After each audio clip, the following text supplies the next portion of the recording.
लिख लीजिएगा, रथ यात्रा का एक नाम और है, इतना प्यारा नाम है, नहीं सुना होगा किसी ने। क्या नाम है पता है? नैन उत्सव। क्या नाम है? नैन उत्सव। आपको पूरी रथ यात्रा में केवल 2 नैन ही दिखेंगे और कुछ नहीं दिखेगा, इसलिए इस उत्सव का नाम ही है नैन उत्सव। महाप्रभु जी के आपको किलोमीटरों दूर से भी रथ को देखेंगे और रथ के भीतर जब झांक के देखेंगे तो पंडा पुजारियों के मुंड दिख रहे होंगे, किसी के शरीर दिख रहे होंगे, पर आपको महाप्रभु जी दिखें चाहे नहीं दे, नैन जरूर दिख जाएंगे। इसलिए इस उत्सव का नाम है नैन उत्सव। आपके और उनके नैन ही मिलेंगे, इसलिए इसका नाम ये नैन उत्सव है। स्नान पूर्णिमा का दिन था जिस दिन महाप्रभु जी का रूप प्रकट हुआ।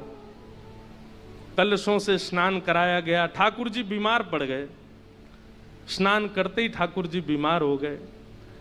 फिर उसके बाद कुछ दिन तक ठाकुर जी चिकित्सा लेते हैं और फिर आज द्वितीया के दिन महाप्रभु जी रथ में विराजमान होके गुंडीचा जाते हैं। अब इसके पीछे लीला क्या है? इंद्रद्युम्न राजा ने महाप्रभु जी को श्री मंदिर में विराजमान कर दिया। 1.25 लाख शालिग्राम हैं। जिस जगह महाप्रभु जगन्नाथ जी बैठते हैं उसको रत्नवेदी कहते हैं। क्या बोलते हैं?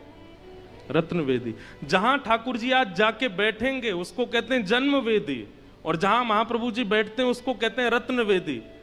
पूरे विश्व में ऐसे रत्न खोजने से नहीं मिलेंगे जो रत्न उस रत्नवेदी के भीतर हैं जहां महाप्रभु जी बैठते हैं। और 1.25 लाख शालिग्राम विराजमान है। साक्षात वैकुंठ ही है वो। वहां ठाकुर जी विराजमान हो गए। इंद्रद्युम्न राजा खूब सेवा करता था। एक दिन महाप्रभु जी बोले, हम तुम्हारी सेवा से बड़े प्रसन्न हैं, कुछ मांगो। तो इंद्रद्युम्न राजा ने एक वरदान मांगा कि हे नाथ, मेरा वंश आगे ना बढ़े।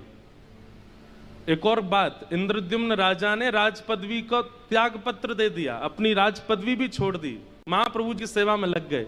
बोले अब कौन है राजा? बोले लीलाचल धाम के राजा यही हैं। और एक बात कहें, बिना मुकुट के राजा। पहले ऐसे राजा हैं जो मुकुट ही नहीं पहनते। आज के दिन बस वो सीख का एक मुकुट पहनते हैं ठाकुर जी, तिल्ली मुकुट पहनते हैं, बाकी मुकुट नहीं पहनते, बिना मुकुट के राजा हैं। इंद्रद्युम्न ने इन्हीं को राजा बना दिया और कहा कि मेरा वंश आगे ना बढ़े। तो महाप्रभु जी बोले वंश क्यों ना बढ़े? बोले क्योंकि प्रभु ऐसा देखा गया है कि संपत्तिवान खानदान में जब बालक जन्म लेते हैं ना तो आगे चल के संपत्ति का दुरुपयोग करते हैं।